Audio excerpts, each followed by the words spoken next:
Alors en manchette aujourd'hui, la réouverture des commerces de Montréal est reportée et le bingo de CTRB pourra finalement reprendre samedi.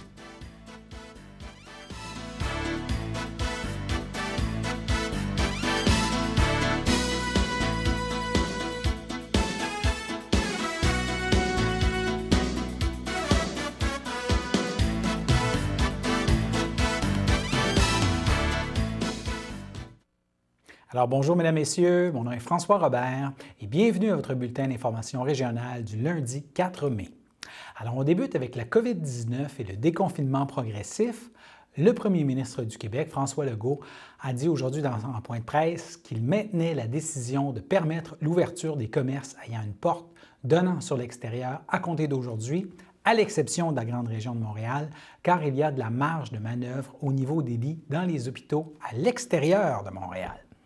Par contre, le premier ministre a annoncé que l'ouverture des commerces ayant une porte donnant sur l'extérieur à Montréal, qui était prévue originalement, ce qui a été annoncé dernièrement, ça devait avoir lieu le 11 mai, ça a été reporté à une semaine suivante, le 18 mai. Et l'ouverture des écoles primaires est toujours prévue pour le 11 mai à l'extérieur de la région de Montréal et le 19 pour la grande région de Montréal. Mais le premier ministre a indiqué que la date pourrait aussi être reportée pour l'ouverture des écoles dans le Grand Montréal et qu'une décision à ce sujet serait prise au cours des prochains jours. On sait qu'au Québec, là où il y a le plus de cas et où les hôpitaux sont le plus occupés, c'est dans la grande région de Montréal. Le premier ministre Legault a aussi assuré durant la conférence de presse que les enseignants qui le souhaitaient pourront porter des masques. Il a précisé que la santé publique croit que ce n'est pas nécessaire, mais que les professeurs qui veulent en porter pourront en porter. Et le premier ministre a aussi dit que les parents qui préfèrent garder leur enfant à la maison d'ici la fin de l'année scolaire n'ont pas à être gênés d'une telle décision.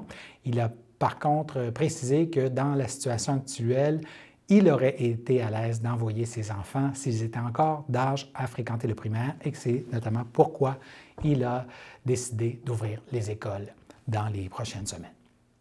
Maintenant, si on donne un petit portrait de la situation, à l'échelle provinciale, la santé publique parle maintenant de 2280 décès reliés à la COVID-19 au Québec. Et en ce moment, au Québec, il y aurait 1772 personnes hospitalisées, dont 218 aux soins intensifs. Et le nombre de personnes testées positives à la COVID-19 dans la Naudière se situe maintenant à 2347. Parmi eux, 180 se retrouvent dans la MRC d'Autrey. Si on regarde au niveau des municipalités, donner un petit aperçu maintenant, la ville de Berthier, le nombre de cas a augmenté, on parle maintenant de 14 cas confirmés. Saint-Ignace-de-Loyola, on parle maintenant de 8 cas. Pour ce qui est de Saint-Gabriel-de-Brandon, 13. Et les deux municipalités les plus touchées dans la MRC d'Autrey demeurent les mêmes, soit Lanoraie avec maintenant 31 cas de confirmés et la Valtrie avec 89. On se rappelle, 4 mai, c'est aujourd'hui que les barrages policiers entre MRC de la Naudière ont été levés, mais le premier ministre a rappelé qu'il ne fallait pas changer de territoire sans raison sérieuse. D'autres MRC sont beaucoup plus touchées que celles de la MRC d'Autrey. Par exemple, dans la MRC des Moulins, la ville de Terrebonne, seulement la ville de Terrebonne, compte 628 cas de confirmés. Dans la MRC de l'Assomption, la ville de Repentigny en compte 493. Ce qui rappelle l'importance de continuer de faire son épicerie près de chez soi et de se déplacer vers les autres MRC seulement s'il y a une raison très sérieuse. Cela dit, le déconfinement progressif met plusieurs proches aidants dans une situation bien délicate. Nous en avons discuté avec la présidente du regroupement des proches aidants du Québec, Mme Joanne Audet. On écoute l'entrevue qu'elle nous a accordée. Alors, le déconfinement progressif et le retour au travail, alors qu'il n'y a pas encore de vaccin ni de médicaments spécifiques pour traiter les complications que peut entraîner la COVID-19, apporte son lot de défis à plusieurs travailleurs. Et le défi, les doutes et les hésitations peuvent être encore plus grands lorsque le travailleur ou la travailleuse est aussi un proche aidant pour une personne vulnérable de son entourage. On en discute ce matin avec Joanne Audet, qui est présidente du regroupement des aidants naturels du Québec. Bonjour, Mme Audet. Bonjour. Alors, le déconfinement progressif met les proches aidants dans une situation délicate. Pouvez-vous d'abord nous l'illustrer un peu? Bien, en fait, lundi, le premier ministre a annoncé que les écoles secondaires allaient demeurer fermées. Donc, pour un parent qui a un enfant qui a une déficience intellectuelle ou une maladie dégénérative, ça fait en sorte que ces personnes-là ne pourront pas retourner au travail parce qu'ils ne peuvent pas laisser leur enfant seul à la maison. Donc, ça pose des enjeux de retour au travail très complexes, des choix déchirants, la négociation aussi avec les employeurs pour s'assurer, là, dans le fond, de maintenir le lien d'emploi. C'est ce qu'on ne souhaite pas, que les gens perdent leur lien d'emploi à cause d'une situation comme ça. Est-ce qu'on peut donner d'autres exemples à part ceux qui ont un enfant qui devrait aller au secondaire? Ben, en fait, les proches aidants qui travaillaient aussi et qui soutenaient leurs parents vieillissants, et des fois, les personnes cohabitent ensemble, souvent même. Donc, est-ce qu'on va travailler en laissant la personne seule? Des fois, c'est très fragile, des problèmes cognitifs, par exemple. Donc, on ne laisse pas notre personne seule parce qu'elle pourrait quitter le domicile. Donc, il y a quand même des enjeux là, de conciliation en n'ayant plus accès à du répit à l'extérieur du domicile, comme les centres de jour qui permettaient aux proches aidants de s'impliquer sur le marché du travail, d'être présent, d'occuper un emploi à temps partiel souvent, mais maintenant, ce ne sera pas possible parce qu'on n'a plus de ressources extérieures qui acceptent de prendre notre proche. Est-ce qu'il n'y a pas aussi le risque, par exemple, de donner la COVID si on l'attrape au travail et la ramener à une personne âgée? Tout à fait, ça fait partie des craintes des proches aidants actuellement. Donc, il y a beaucoup d'enjeux qui sont soulevés, pas beaucoup d'indications non plus sur financièrement comment on va faire pour tenir le coup si on décide qu'il y a trop de risques justement de retourner au travail. On ne souhaite pas contaminer notre proche. Donc, je pense qu'il faut éclaircir. Le ministre Boulet hier parlait de mesures dans la loi sur les normes du travail pour soutenir les personnes qui allaient décider de rester à la maison parce que justement les risques sont trop élevés. Par contre, nous, on souhaiterait qu'il y ait plus de détails sur de quelles mesures il parle exactement, parce que dans la loi sur les normes du travail, on a droit à 10 jours sans salaire pour obligation familiale. Donc, est-ce que c'est de ce congé-là dont il parle? Est-ce qu'il y a d'autres mesures? Est-ce que la prestation d'urgence du fédéral va pouvoir être maintenue, même si on est rappelé au travail et qu'on décide de pas se rendre, dans le fond? Ça, c'est plus côté fédéral qu'on attend des réponses sur... et c'est aussi une mesure temporaire qui dure 16 semaines, je crois. Là, donc, il y a quand même des enjeux de retour au travail importants pour les 30 de travailleurs qui sont proches aidants actuellement et qui combinent travail et rôle de proche aidant. Donc là, vous interpellez là, les deux niveaux de gouvernement et qu'est-ce que vous réclamez là, pour mieux aider là, les proches aidants à traverser ce déconfinement progressif, là?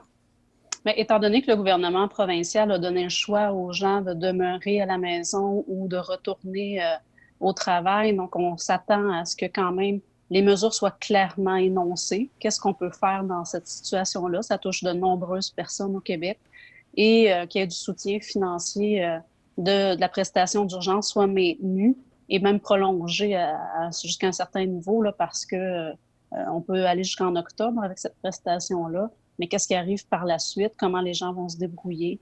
C'est vraiment nos demandes de clarifier dans tous les cas là, ce qui est gris actuellement, la zone grise pour les proches aidants qui se questionnent et qui vont probablement négocier avec leur employeur, mais qui vont très certainement s'appauvrir dans tout ce processus-là.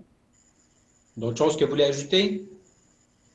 En fait, nous, on souhaite vraiment que les gens demandent de l'aide, appellent nos messages parce que l'isolement pèse lourd actuellement. On le constate. Les gens sont épuisés, n'ont plus accès à du répit. Vous savez, vivre confiné avec une personne, par exemple, qui a l'Alzheimer, ça peut devenir très, très lourd en n'ayant pas le soutien de notre famille, en n'ayant pas le soutien de ressources spécialisées. Donc, on dit aux gens de demander de l'aide. Il existe une ligne sans frais. Je vous la donne si vous me permettez. Le 1-855 852-7784. C'est la ligne Info Aidant qui existe et qui est disponible là, partout au Québec. Alors, avec le déconfinement progressif et le retour au travail progressif qui s'amorce au Québec, le Centre d'action bénévole d'Autrey risque à nouveau de perdre une partie importante de ses bénévoles actifs. Alors, bien que les demandes pour le service de transport accompagnement médical soient actuellement peu nombreuses, le Centre d'action bénévole d'Autrey souhaite se doter d'une nouvelle banque de bénévoles disponible en prévision du retour graduel à la normale. Alors, si vous avez un permis de conduire, un véhicule, pas d'antécédents judiciaires, vous ne prévoyez pas retourner au travail sitôt, vous pouvez contacter le CABA au 450-836-7122, 450-836-7122 ou par courriel info@cabautray.ca. Et nous passons maintenant à notre première pause. Les activités éducatives reprendront graduellement dans les écoles primaires. Les parents ne seront pas obligés d'y envoyer leurs enfants. Soyez rassurés, ce retour se fera dans le respect des mesures d'hygiène reconnues que vous pouvez consulter à cette adresse. En restant vigilant et en suivant les recommandations de la santé publique, le retour aux primaires, c'est sécuritaire.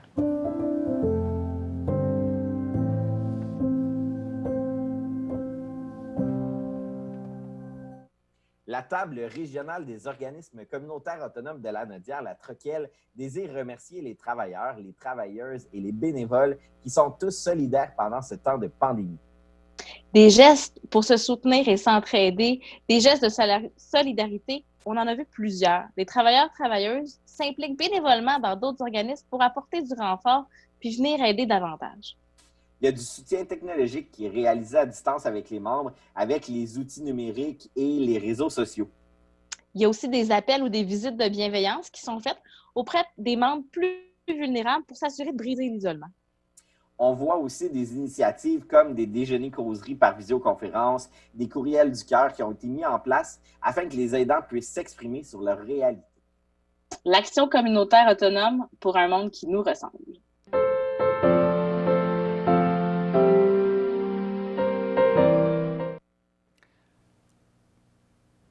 Alors, au chapitre des anniversaires pour ce lundi 4 mai, la FADOC de l'Île-du-Pas souhaite un très joyeux anniversaire à Marcel Courchaine, alors que l'Association des personnes handicapées du secteur Berthier souligne l'anniversaire aujourd'hui de Chantal Liboiron.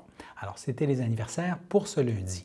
Maintenant, tel qu'indiqué en manchette, le très attendu bingo de CTRB a été autorisé par la Régie des alcools, des courses et des jeux du bingo du Québec à reprendre ses activités. Alors, vous pourrez donc, du confort sécuritaire de votre domicile, jouer au bingo de CTRB à compter de samedi matin et le gros lot samedi sera de 1 500 $. Les cartes de bingo sont déjà en vente dans nos points de vente habituels. Cela dit, nous vous avions présenté il y a quelques jours le début de l'entrevue avec François Bédard, le directeur du Festival de la Naudière, qui prend sa retraite en mai.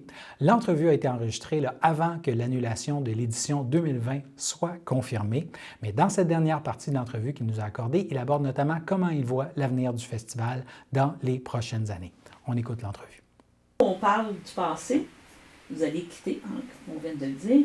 C'est quoi vos plus beaux souhaits que vous donnez au festival?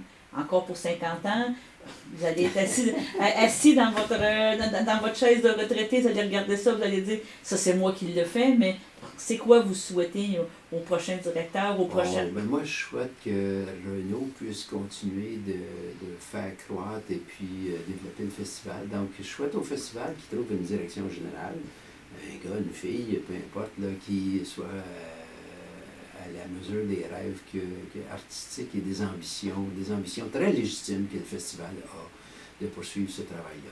Juste de réaliser chaque saison, je vous dirais que ça reste toujours un défi qui est jamais très simple.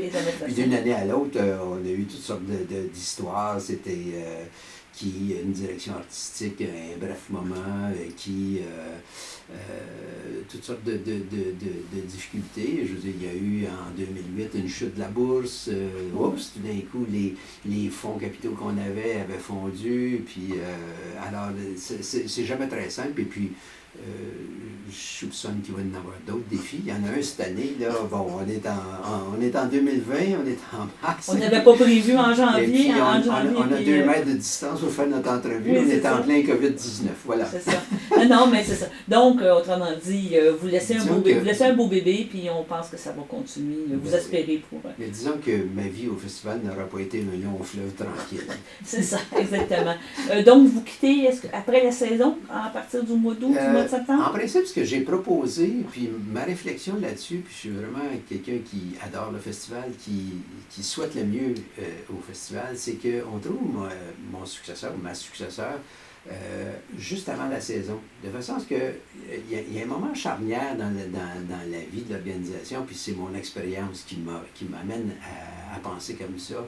C'est quand tu as fini la planification, puis tu passes en mode opération, là, ensuite de ça, tu vis une saison, tu fais les bilans, et puis tu peux commencer à planifier une autre. Mais si tu n'as pas vécu une saison, il te manque quelque chose pour connaître la planification, pour bien pouvoir faire le travail à l'automne. Alors moi, j'ai suggéré au conseil, puis au conseil d'administration du festival, qu'on me remplace à la fin mai. Les gens me disent « Ouais, mais François, tu n'as pas envie de faire ta 30e saison, tu partiras à l'automne. » J'ai dit « Non, c'est pas sage. Ce que je veux, c'est donner les clés à une personne qui va passer à travers une saison, aller au concert dans les églises, rencontrer les élus, rencontrer les gens que tu rencontres pendant le festival, vivre les problèmes que tu vis pendant le festival. Il fait beau à 2 heures, puis à 7 heures, les grosses pluies. Ouais, c'est ça. On gèle, qu'est-ce qu'on fait? Il y a toutes sortes de choses qui arrivent pendant le festival, et si tu n'as pas connu ça, tu as un peu de difficulté à savoir ce que c'est de l'organiser pour la prochaine saison. Alors, c'est pour ça que j'ai fait le choix en principe. Oui, en principe. Là, en principe, là. Là, c'est plus dans mes mains. C'est le conseil d'administration qui a engagé une firme de chasseurs de tête et qui va faire le travail pour aller trouver la bonne personne.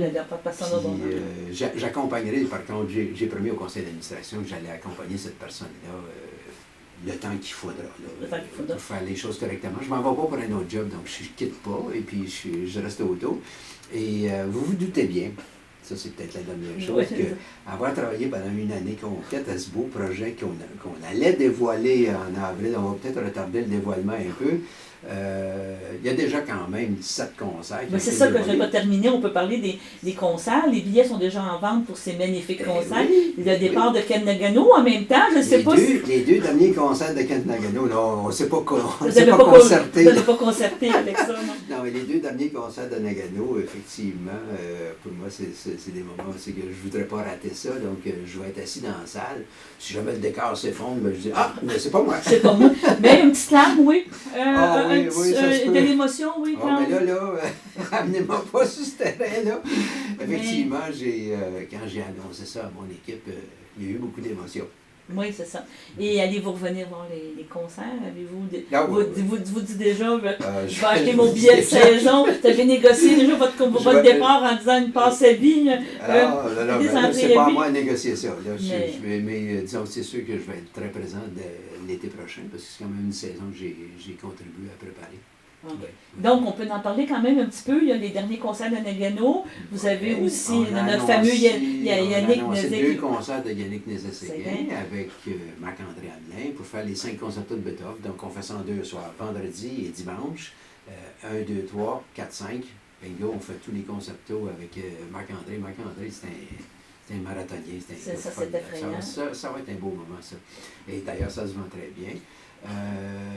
Kent Nagano nous fait 2 programmes formidables. On va avoir droit au Daphnis et Chloé ça c'est une œuvre fétiche de l'OSM, ça. C'est ça, oui. L'enregistrement que l'OSM en avait fait avait gagné tous les prix dans le monde. Cet orchestre-là a ça dans le sang, cette œuvre-là. Et le lendemain soir, on fait quelque chose de plus rare. Alors ça, c'est le fun de terminer le cycle de Kent Nagano avec une œuvre de Schumann, qui est le Paradis et la Péri.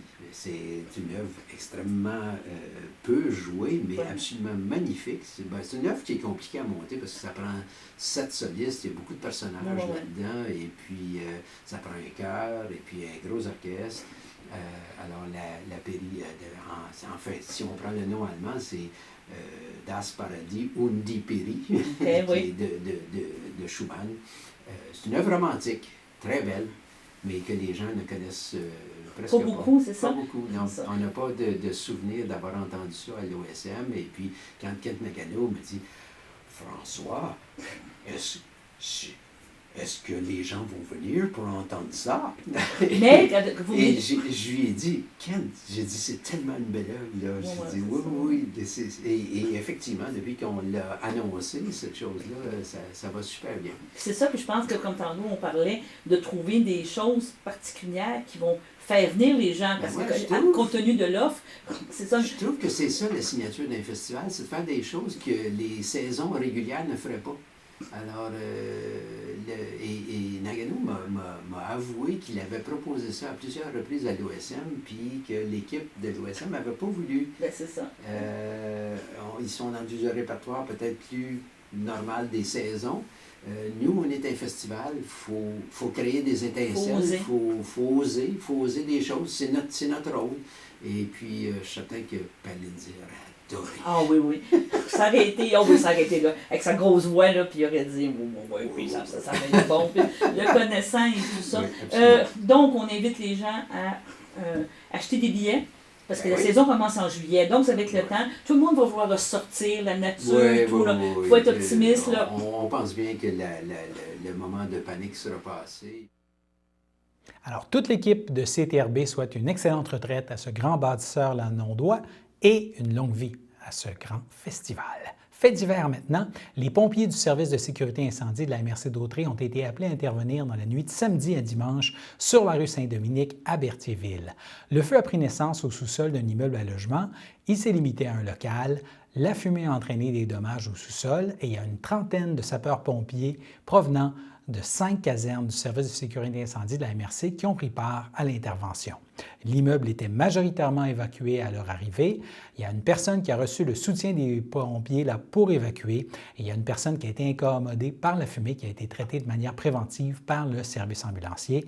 Et le dossier a été transmis à la Sûreté du Québec qui poursuivra l'enquête sur les causes de l'incendie. On passe maintenant à notre seconde pause. Le samedi matin, dès 9h30, nos téléspectateurs sont invités au Super Bingo télévisé diffusé de nos studios de Berthierville.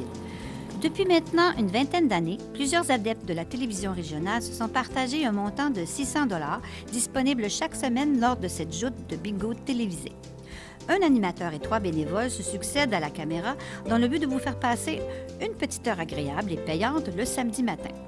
On peut se procurer les cartes de jeu chez les dépositaires autorisés participants, c'est-à-dire à Berthierville, le dépanneur Formule 1 rue Gilles Villeneuve, le marché IGA Extra sur la rue Gabrielle Brissette, le marché Métro rue Notre-Dame, la pharmacie Proxime rue Frontenac, le garage Pétroté sur la rue Gilles Villeneuve et à Saint-Ignace-de-Loyola, le marché Aldo rang Saint-Michel, le dépanneur Le Magasin Esso sur le chemin de la Traverse, à Lanoret, le garage Sonic sur la rue Notre-Dame. C'est un rendez-vous tous les samedis matins à 9h30 sur les ondes de CTRB, votre télévision régionale et communautaire. Les services de garde éducatifs à l'enfance et les garderies rouvriront graduellement pour accueillir d'abord les enfants des travailleurs et travailleuses des services prioritaires. Les parents ne seront pas obligés d'y envoyer leurs enfants. Soyez rassurés. Ce retour se fera dans le respect des mesures d'hygiène reconnues que vous pouvez consulter à cette adresse. En restant vigilant et en suivant les recommandations de la santé publique, le retour en service de garde éducatif à l'enfance et en garderie, c'est sécuritaire.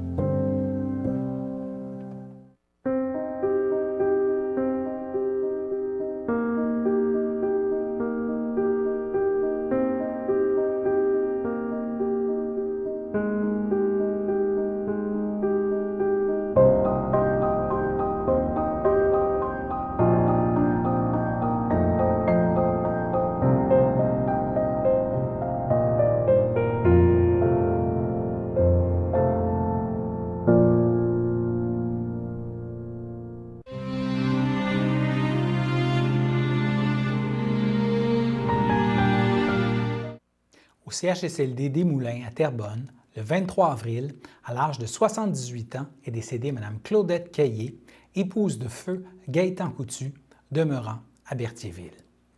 Elle laisse dans le deuil ses enfants, Sylvain Coutu et sa conjointe Lucie Desraspes, Patrick Coutu, Caroline Coutu et son conjoint Steve Duguay. Elle laisse aussi dans le deuil ses petites filles, Laurence, Ariane, Olivia et Héloïse, ainsi que son frère, sa sœur, ses beaux-frères et belles-sœurs, Noël Caillé et sa conjointe Gisèle Girard, Jeannette Caillé, feu Gérard Charbonneau, Rose-Éliane Coutu, feu Lionel Ducharme, Florian Coutu et sa conjointe Fleurette Laporte, ainsi que plusieurs neveux, nièces et autres parents et amis. Et dans les circonstances de pandémie de COVID-19, dans le but d'éviter les rassemblements, la famille de Mme Caillé a pris la décision de reporter les rituels à une date ultérieure. Maintenant, au CHSLD Émile Macduff de Repentigny, le 28 avril, à l'âge de 73 ans, est décédé M. Paul-Émile Carpentier, époux de Pierrette Lavallée, demeurant à Repentigny et natif de Berthierville.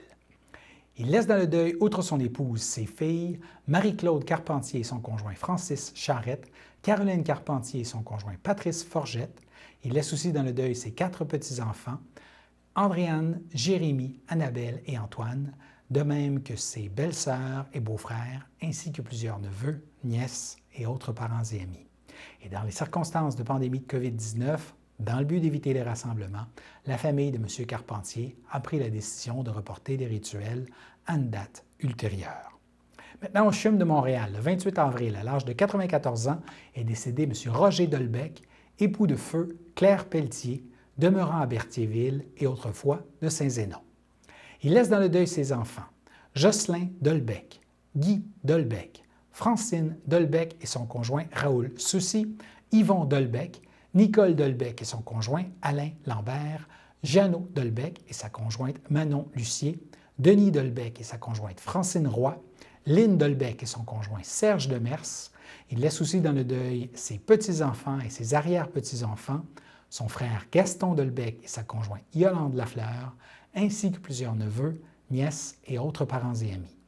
Et dans les circonstances de pandémie de COVID-19, dans le but d'éviter les rassemblements, la famille de M. Dolbec a pris la décision de reporter les rituels à une date ultérieure. Maintenant, au CHSLD de Château de Berthier, le 29 avril, à l'âge de 82 ans, est décédée Mme Lucille Bourgoin, fille de feu Armand Bourgoin et de feu Alberta Rochon, demeurant à Berthierville et autrefois de Saint-Cuthbert. Elle laisse dans le deuil son frère Bernard, ses sœurs Pauline et Sylvie Bourgoin, ainsi que leurs conjoints, ses bons amis Agathe et Rénald, ainsi que plusieurs neveux, nièces et autres parents et amis. Et la famille tient à donner un merci très spécial au personnel du CHSLD Le Château pour tous les bons soins prodigués à Mme Bourgoin. Et dans les circonstances de pandémie de COVID-19 et dans le but d'éviter les rassemblements, la famille de Mme Bourgoin a pris la décision de reporter les rituels à une date ultérieure. Et nous passons maintenant à la météo.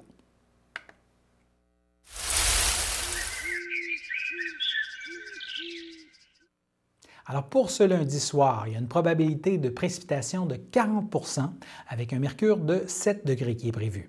Dans la nuit de lundi à mardi, encore 40 % de probabilité de précipitation, mais une partie pourrait tomber en neige mouillée alors que le mercure sera près du point de congélation ou juste légèrement au-dessus.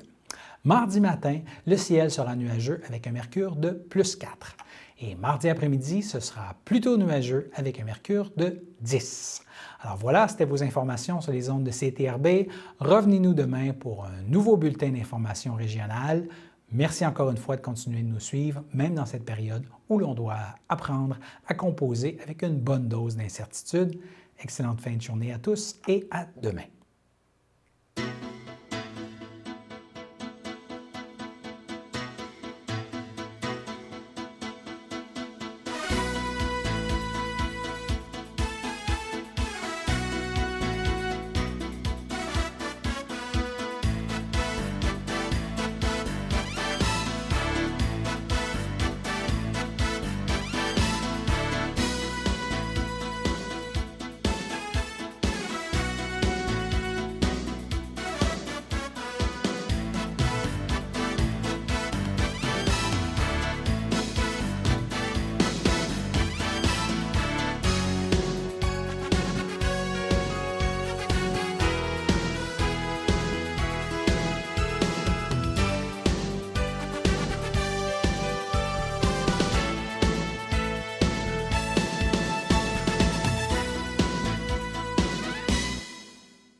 Sachez que vous pouvez nous faire part de vos commentaires, soit pour une annonce gratuite sur notre babillard ou toute autre suggestion en nous rejoignant par téléphone au 450-836-5103, 450-836-5103, ou bien par courriel tvcberthierville@commercialhotmail.com, sur Facebook en écrivant Facebook CTRB.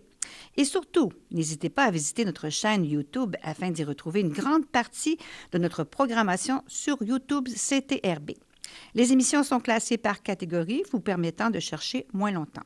Vous pouvez aussi cliquer sur le rectangle rouge « S'abonner » pour être à l'affût des dernières émissions enregistrées.